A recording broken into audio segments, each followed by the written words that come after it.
नमस्कार दोस्तों, मेरा नाम अनूप निगम है। मैं एक टेक्निकल एनालिस्ट हूँ। पिछले वीडियो में हमने ये समझने की कोशिश करी थी कि टाइम वैल्यू क्या होता है और हमने ये भी समझा था कि जो ऑप्शन प्रीमियम है वो इंट्रिंसिक वैल्यू और टाइम वैल्यू से मिलकर बना होता है। इस वीडियो के माध्यम से हम ये समझने की कोशिश करेंगे जो इंट्रिंसिक वैल्यू है और जो टाइम वैल्यू है उसका क्या महत्व होता है। बेसिकली जो इंट्रिंसिक वैल्यू और जो टाइम वैल्यू होती है वो किसी भी ऑप्शन को जब हम बाय करते हैं तो उसका रिस्क और रिवॉर्ड रेशो बताती है। जब भी हम कोई आउट ऑफ द मनी या फिर एट द मनी ऑप्शन को खरीदते हैं तो उसको खरीदने में बहुत रिस्क होता है क्योंकि ज़्यादातर out of the money option या फिर eight the money option worthless expire हो जाती हैं। लेकिन कभी कभी जो out of the money options होते हैं या फिर एट द मनी ऑप्शंस होते हैं ये जब इन द मनी हो जाती हैं तो एक अच्छा प्रॉफिट भी दे करके जाती हैं। जितनी भी एट द मनी ऑप्शन होती हैं या फिर out of the money option होती हैं, जैसा कि मैंने पिछले वीडियो में भी आपको ये चीज़ बताई थी कि जो उनका ऑप्शन का जो प्रीमियम होता है वो टाइम वैल्यू के बराबर होता है क्योंकि उसमें इंट्रिंसिक वैल्यू जो होती है वो जीरो होती है। अब हम जब भी out of the money option खरीदते हैं या फिर एट द मनी ऑप्शन खरीदते हैं तो उसको खरीदने में रिस्क क्योंकि ज़्यादा होता है, इसीलिए उसका जो प्रीमियम होता है वो कम होता है।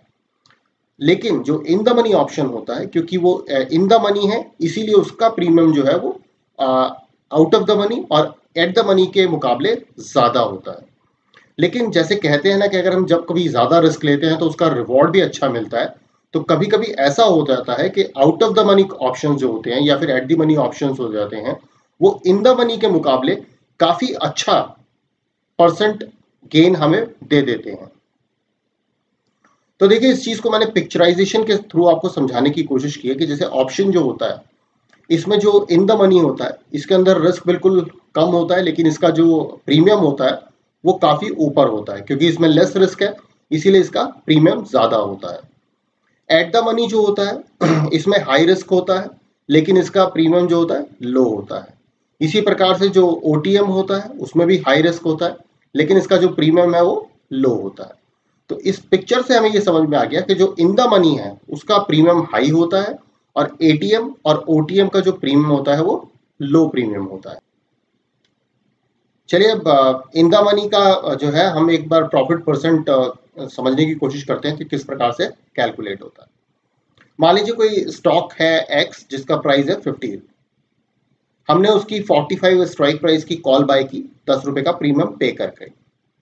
अब अगर ये जो स्टॉक है जो एक्स स्टॉक है जो कि अभी 50 चल रहा है, ये अगर बढ़कर के हो जाए 62 तो हमारी जो इंट्रिंसिक वैल्यू वो कितनी हो जाएगी 17 और हमारा प्रॉफिट कितना हो जाएगा 17 माइनस 10 दैट इज 7। तो इसका मतलब क्या हुआ कि मैंने ऑप्शन प्रीमियम कितना पे किया था 10 और मुझे प्रॉफिट कितना हो गया 7, यानी मेरे को प्रॉफिट गेन कितना हुआ 70% का।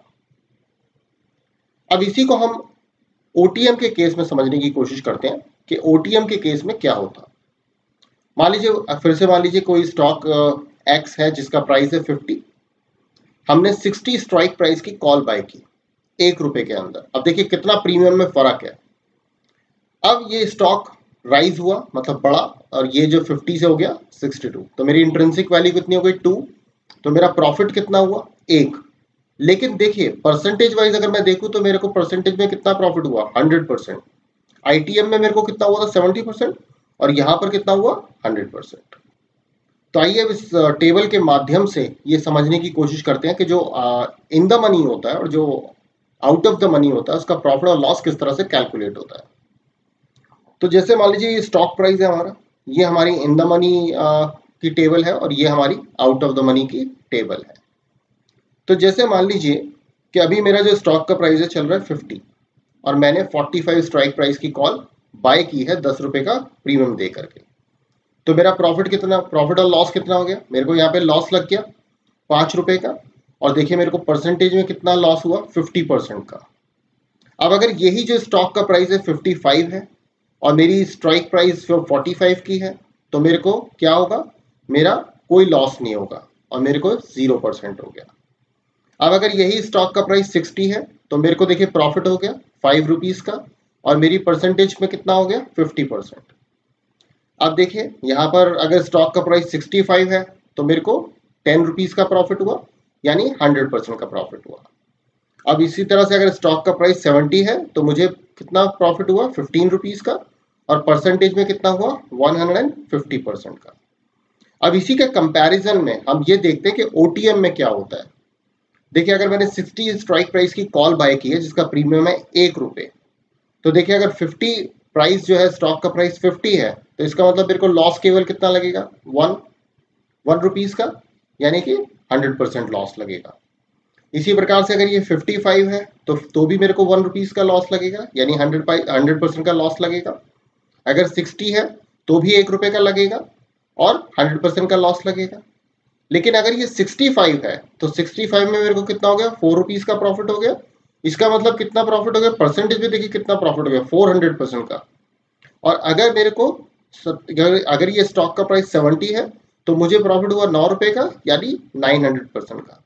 तो अब ये देखिए ये जो आईटीएम है, आईटीएम में जब मुझे 5 रुपए का प्रॉफिट हुआ तो मेरा परसेंटेज प्रॉफिट कितना था, 50%। लेकिन वही जब मैंने ओटीएम में मेरे को 4 रुपए का प्रॉफिट हुआ तो मेरा प्रॉफिट परसेंटेज कितना है, 400%। इसी तरह से जब यहाँ मेरे को 10 रुपए का प्रॉफिट हुआ तो मेरा परसेंटेज प्रॉफिट कितना था, 100%। लेकिन यहाँ पर ओटीएम के केस में जब मुझे 9 रुपए का प्रॉफिट हुआ तो मेरा प्रॉफिट परसेंटेज कितना हो गया, 900%।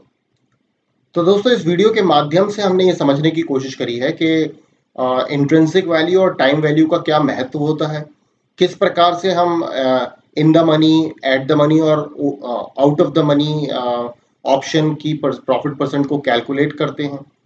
तो अगर आपको ये वीडियो अच्छा लगा हो तो आप इसे लाइक कीजिए, मेरे चैनल को सब्सक्राइब कीजिए और इस वीडियो को ज़्यादा से ज़्यादा लोगों के साथ शेयर कीजिए। थैंक यू, धन्यवाद।